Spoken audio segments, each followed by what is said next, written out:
Shalom, puji Tuhan, Bapak Ibu yang dikasihi dan diberkati oleh Tuhan. Apa kabar saudaraku? Ya, kita adalah orang-orang yang diberkati Tuhan. Amin. Tuhan Yesus itu baik. Dan hari ini saudaraku, saya ingin mengajak saudara untuk melihat sebuah kebenaran firman Tuhan. Dan saya ingin menjadi berkat buat Bapak Ibu lewat kebenaran firman Tuhan ini. Saya percaya firman Tuhan adalah harta yang kekal, harta yang terbaik, saudaraku.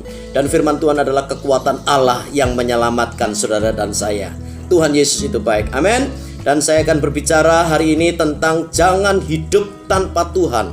Ya, life without God itu sangat dangerous. Ya, it's very dangerous. Saudaraku, sebelum saya menyampaikan firman Tuhan, saya ingin mengajak saudara untuk menyanyikan sebuah pujian. Tanpa Yesus di sisiku, tanpa Yesus membimbingku, tanpa Yesus menopangku, ku kan jatuh. Dengan Yesus di sisiku, dengan Yesus membimbingku, dengan Yesus menopangku, ku tak jatuh.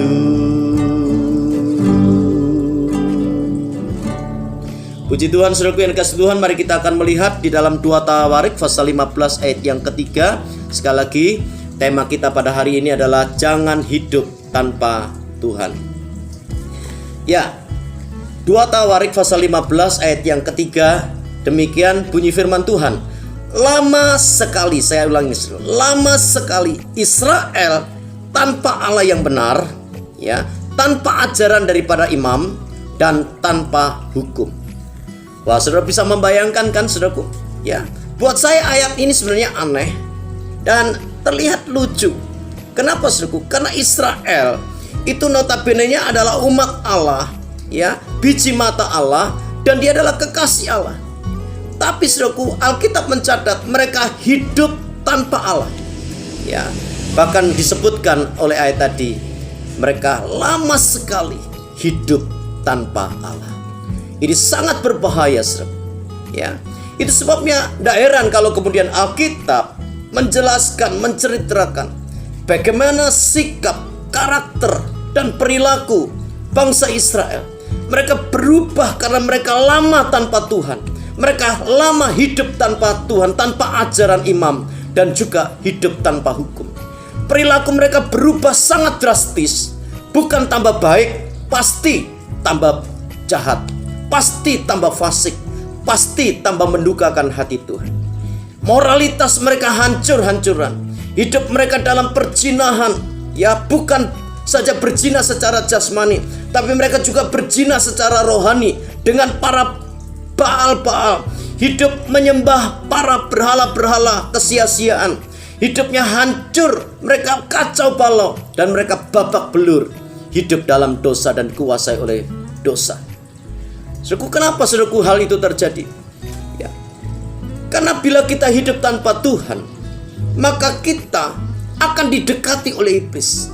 Saudaraku, dikatakan di dalam 1 Petrus pasal 5 ayat yang ke-8, sadarlah dan berjaga-jagalah, lawanmu itu si iblis.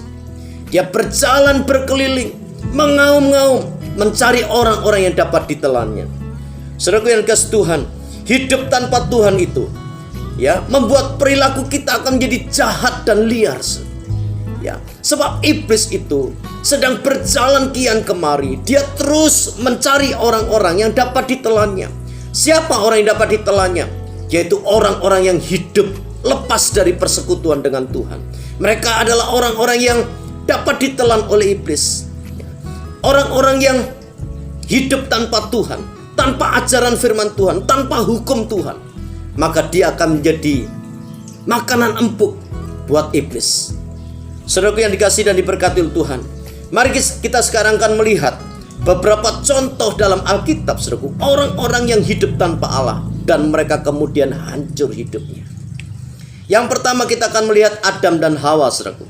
Ya, di dalam kitab Kejadian pasal yang kedua, setelah bumi dan segala isinya itu diciptakan, Pasal yang kedua, ya, Allah dan manusia, manusia dengan Allah itu hidup dalam keintiman. Setiap hari Tuhan berbicara kepada Adam, berbicara kepada Hawa. Saudara-saudaraku yang dikasihi oleh Tuhan, sampai satu kali, entah bagaimana saudaraku, hari itu Adam dan Hawa hidup sendirian tanpa Tuhan. Saya tadi mengatakan bahwa hidup tanpa Tuhan is very dangerous. Saudaraku, hidup tanpa Tuhan itu berbahaya. Dosa akan menyeret kita untuk tidak mentaati Tuhan. Hidup tanpa Tuhan membuat iblis punya kesempatan, punya kekuatan untuk membuat kita menyimpang dari kebenaran firman Allah. Hidup tanpa Tuhan itu sangat memungkinkan kita diserang oleh iblis dan ditelan oleh iblis. Saudaraku, ini berbahaya sekali. Karena itu pastikan hidup saudara tetap bersama dengan Tuhan. Adam dan Hawa diperdaya karena dia tinggal persekutuannya dengan Tuhan. Ya, dia tinggalkan hidup tanpa persekutuan dengan Tuhan, dan dia kemudian ditelan oleh iblis dalam tipu dayanya yang menyesatkan itu. Dan akibatnya apa, saudaraku? Hidupnya hancur-hancuran. Yang kedua kita mau belajar, saudaraku, yaitu tokoh yang bernama Daud. Ya, satu kali Alkitab mencatat di dalam 2 Samuel pasal yang ke-11, ketika semua tentara-tentaranya, panglima-panglimanya, saudaraku, perang, Daud santai di rumah, dia tinggal di istana. Kemudian satu kali dia berada di soto istananya, ya, saudaraku, dia jatuh ke dalam perzinahan. Saudaraku, Daud sesaat saja hidup tanpa Tuhan, maka yang sesaat itu dimanfaatkan oleh iblis untuk menghancurkan hidup dari Daud itu. Itu sebabnya terjadi skandal, ya, skandal yang jahat, yaitu terjadi perzinahan antara Daud dengan Batsheba, istri dari Uria, yaitu panglimanya sendiri. Sekalipun kitab Samuel pasal 11, ya, 2 Samuel pasal 11 tidak menyebut, ya, secara tertulis bahwa Daud hidup tanpa Tuhan, tapi saya yakin bahwa Daud memang hidup tanpa Tuhan sesaat, dan yang sesaat itu dimanfaatkan oleh iblis untuk merusak kehidupan dari Daud itu sendiri. Saudaraku, sesaat itu adalah satu kesempatan di mana iblis punya akses untuk membunuh iman saudara. Jangan pernah terlepas sesaat pun dari Tuhan, karena kita sedang berada dalam incaran setan iblis. Hiduplah terus dalam persekutuan dengan Tuhan. Ya, saudaraku yang dikasihi Tuhan, tanpa Tuhan itu akan membuat kita berada di situasi yang sangat membahayakan hidup kita sendiri. Yang ketiga, yang terakhir, tokoh yang saya mau angkat adalah Yudas Iskariot. Ya, dikatakan di dalam Lukas pasal 22 ayat yang ketiga, Alkitab berkata, maka masuklah iblis ke dalam Yudas yang bernama Iskariot, seorang dari ke-12 murid Yesus. Saudaraku, kenapa Yudas Iskariot itu dimasuki oleh iblis? Saya percaya karena Yudas hidup tanpa Tuhan. Selama dia hidup dengan Tuhan, dia izinkan Tuhan ada di dalam hidupnya, maka saya percaya iblis tidak akan punya keberanian untuk masuk dan menguasai hati dari Yudas Iskariot. Tapi karena dia hidup tanpa persekutuan dengan Tuhan, sekalipun dia bersama-sama dengan Tuhan, ya saudaraku, salah satu murid Yesus harus kehilangan keselamatannya. Yudas Iskariot hidup tanpa Tuhan, walaupun setiap hari ia hidup bersama dengan Tuhan. Ya, tolong dibedakan hidup bersama dengan Tuhan, ya, dengan hidup di dalamnya ada Tuhan. Sebab orang yang bersama dengan Tuhan itu belum tentu hidupnya ada Tuhan di dalamnya. Tapi orang yang hidupnya di dalam Tuhan, tentu dia hidupnya dipimpin dan disertai oleh Tuhan, sehingga iblis tidak punya keberanian untuk menghancurkan hidup kita. Saudaraku yang dikasihi Tuhan, ini sama dengan orang-orang Kristen yang rajin pergi ke gereja, tapi belum tentu ada Tuhan di dalam hidupnya. Justru banyak orang-orang Kristen yang hidup tanpa Tuhan. Apa cirinya orang Kristen hidup tanpa Tuhan?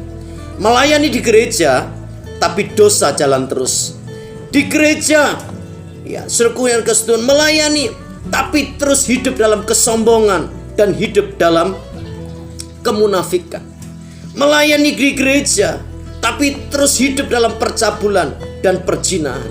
Melayani di gereja, tapi hatinya penuh dengan keserakahan dan ingin dihormati, bahkan menjadi hamba uang.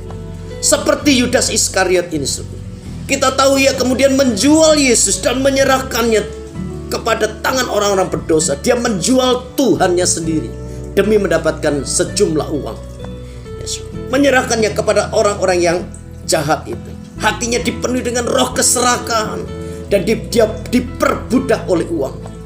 Itu sebabnya dia dengan tega menjual Yesus yang adalah Tuhannya sendiri. Hidup tanpa Tuhan akan membuat kita menjadi rapuh dan gampang jatuh dalam dosa. Hidup tanpa Tuhan akan membuat kita tidak berdaya. Hidup tanpa Tuhan akan membuat karakter kita menjadi jahat dan penuh dengan kenajisan.